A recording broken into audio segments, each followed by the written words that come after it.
Hello, my lovely people. Good morning, good afternoon, good evening, good night. Welcome to my YouTube channel. My name is Jen. This is the first time that you are seeing me. I'm here. Well, thank you so much. This year will make me 3 years here. End of January will make me 3 years. Thank you all so much for all your support. Thank you for subscribing to my channel. So this video, and for my return subscribers, hey, from here, I love you all so much. From me to you, I love you. Thank you. So this video I am making here today, I will not do the talking. Femi, Kayode will do the talking.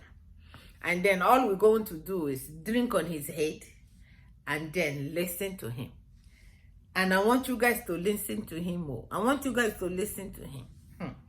So first of all, before we listen to him, the person he is going to talk about is Atiku.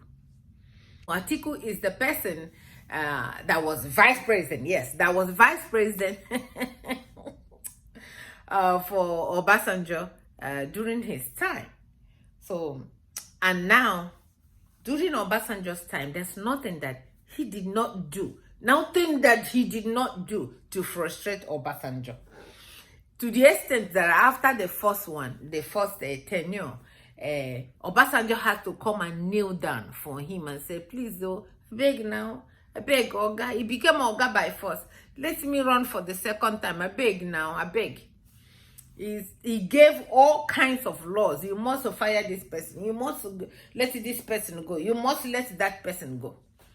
All those he did, and Obasanjo fired all the people that he said that Obasanjo should fire.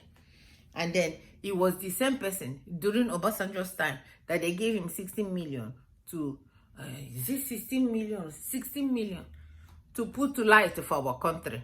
You know, 16 billion or 16 million. He did not put any light for our country. We are still in darkness to them. This man, when he was in Chichi, there was nothing that he did not do to Jonathan during Jonathan's time. He did everything and campaign against him. Jonathan promised heaven and earth to Atiku for him to finish his the work that he started. Atiku campaigned, Atiku lied, Atiku did everything in his power to make sure that he did not make it. Okay. The man really moved heaven and earth. Heaven and earth to make sure that Jonathan don't go back there again. Now, Femi, Kayode want to help us. He want to help us to tell him who he is so that we can really know, because the person that he supported, which is the other one that you know that I don't want to call his name. That one shouldn't even be in the picture. Okay? Now we're talking about Atiku. So, and he's about to tell us what he think Atiku is. Why he think that you Nigerians should not look Atiku's way. He's not a good man. So let us hear him out. So please, as you guys are listening to him, we'll be here drinking our wine just so we can listen to it together. Okay. Ready to ask me about what I think about Atiku and what I think about P2B, I will tell you what I think about them in terms of their record, their credibility, and their personality. I won't talk about the wives and their children. No, since you have raised the question yourself, could you go ahead and assess those two candidates, the candidate of the PDP and the candidate of the Labour Party? Okay, well, fine. That's fair enough. Thank you very much for this opportunity. First of all, let me say this. Atiku is a man that's been trying to be the president of this country for the last, since 1993. He's run in virtually every single presidential election or presidential primaries since 1993. And he's been a member of 7 different political parties. He's a serial player and he's obsessed with this objective. That's number one. Atiku is a man that has decided that regardless of the sign of the times, the feeling of the nation, and that the idea of power shift has now come and it cannot be stopped. He's gone against that, against his own Fulani brothers in the north, the majority of them, and said regardless of the complications and implications of this, regardless of the fact that the whole country is screaming for its power shift, he has decided that he will go against the tide and insist that we should have a Fulani to Fulani succession, 8 years of Buhari, 8 years of another Fulani person. He did this by regardless of the consequences and the implications, he did this by first of all betraying his own party, scuttling the convention, ensuring that the southern governors were pushed out and were denied the opportunity to produce Wike, and upset everybody in his own party. So he divided his own party. That's the kind of man he is. He didn't stop there. He has a northern chairman in his party. Instead of him insisting that that northern chairman should step down, again, he violated the constitution of his party, broke every single promise to everybody in that party, and supported Iyorchia Ayu to remain as chairman of that party. That is the Atiku that we're talking about. Again, let me go further. This is a man, apart from offending the governors of his party, apart from violating the constitution, apart from the chairmanship issue, this is a man that is sincere, deceitful, dangerous, and has betrayed everybody. Let me substantiate that. I was in the Obasanjo administration. I was a minister. I know what he did to President Olusegun Obasanjo. Throughout between 2003 to 2007, there's nothing he did not do to undermine that administration. Yet, he has the effrontery, and his people have the effrontery to tell the whole world how wonderful an administration Obasanjo was. And it really was wonderful, the best, in my view, that we've ever had in this country. But he spent all his time plotting on how to not just remove Obasanjo from power, but destroy Obasanjo and rubbish him. It was so bad that on 2 separate occasions, I, in open cabinet, challenged him in front of the president of the cabinet and asked him to leave the cabinet chambers for betrayal and treachery. That's the kind of man Atiku Abubakar is. Let me go one more step before I stop. Look at what he did to Jonathan in 2015. We were all in the PDP at the time. Atiku Abubakar led 5 governors out of the party. They went and joined the opposition party. They supported President Buhari to become president at the time. There's nothing Jonathan did not do or promise them or beg them for. That, look, come back, we will settle everything. No, he did not do that. Because he wanted to spite Jonathan and spite everybody around Jonathan, he joined the other side with 5 governors. They went and they ensured that Jonathan lost. The same Jonathan that had done so much for him whilst he was in the party, and the same party that had offered him the position of vice president for 8 years. That's the kind of man Atiku Abubakar is, and that is why I think it would be very dangerous for anything to support him. Now, let me ask you this question. His farms, his university, his assets, everything, none of them have been attacked by ISWAP or Boko Haram throughout this period. In fact, since the inception of this problem in 2009. You ask yourself, how come he seems exempt from this? Everybody in the north, and I've lived in the north for 22 years, has been affected, except for Atiku. Let me just end on this one, then we'll start again. Okay, none has touched him. The reason why is because many feel that he needs to explain his relationship with people like Sheikh Gumi, who is in Kaduna, who is the chief defender of the kidnappers, who campaigns for him, who travels around private jets for him, and the young man that's now in detention who has been accused of terrorism. What is his link with these people? That is the sort of thing Atiku Abubakar has to explain for us. And that is another reason why I think you need to be very careful. I guess it's natural for you to demarcate those who are competing with your principal. No. As for some of the issues you raised. Can I just say, No, it's a natural thing to do. Can I just say, I'm sorry to interrupt you. You know, it's not my habit to interrupt. I am a polite person. But may I just say this, if I may? I don't seek to demarcate him at all. All I seek to do is present the facts. And I'll just tell you one more fact, and then you can tell me whatever you think I'm doing wrong, okay? One that pained a lot of us was this. A young lady by Deborah was killed in Sokoto recently, was butchered, okay? The president of our country offered his condolences to the family and did the right and proper thing before the entire world, because it became an international issue. It was a barbaric killing.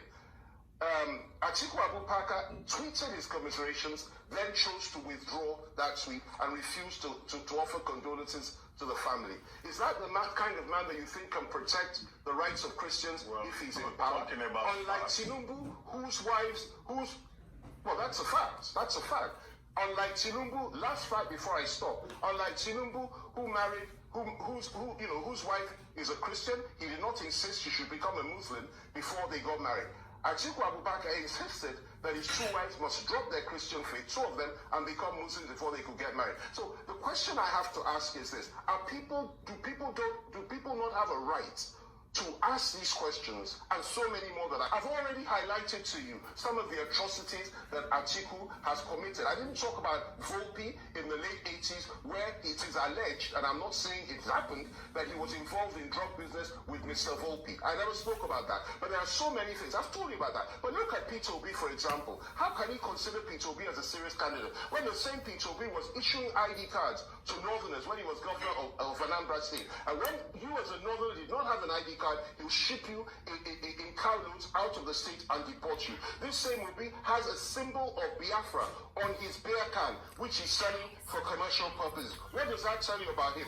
This same Obi would not allow non-Igbos to buy stalls or buy markets, or buy stalls or shops in markets in Anambra State.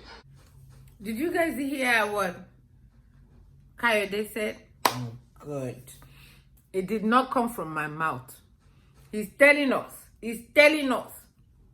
that Atiku is not good. He's telling us all the crime that Atiku has committed. It did not come from my mouth.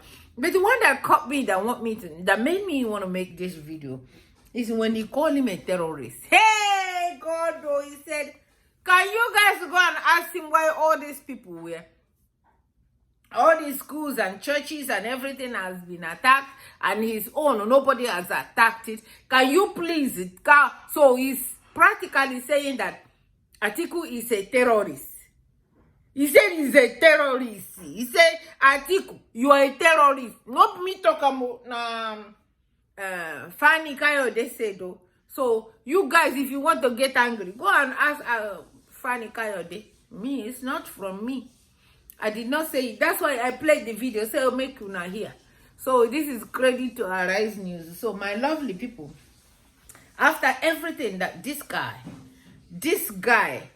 Atiku has done to both Jonathan, to both Obasanjo, he wants to come out. He even went to Jonathan's place to say that I am sorry, I beg, can you campaign for me? He went to Obasanjo that has come to us and told us, Nigerians, make una wake up. This man is not good. This man is not good. And he went ahead and endorsed Peter Obi. He endorsed Peter Obi. Guess what is happening? Both APC and PDP is coming out now telling us that he does not have any... all the people that he has endorsed before, none of them won election. So if none of them won election, why were they going over there to beg him to support them? But now, because he didn't support them, they are saying, oh, his endorsement means nothing. Thank you. We like the endorsement. Yes, he is a devil, but he's the one we know.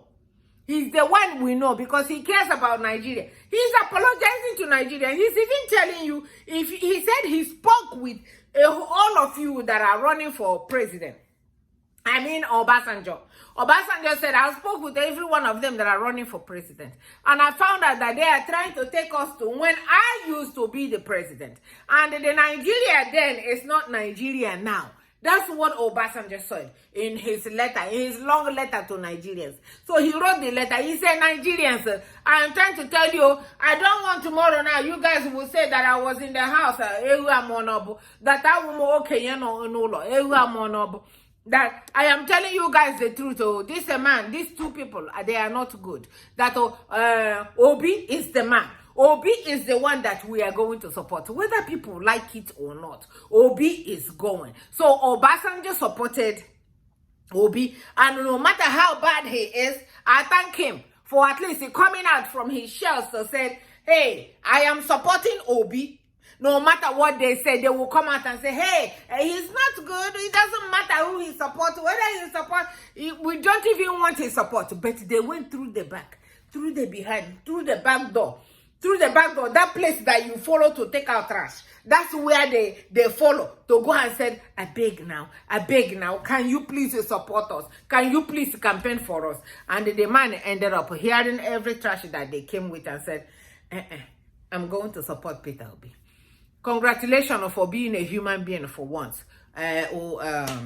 Obasanjo. Obasanjo, thank you so much for supporting the people of Nigeria that you follow fail.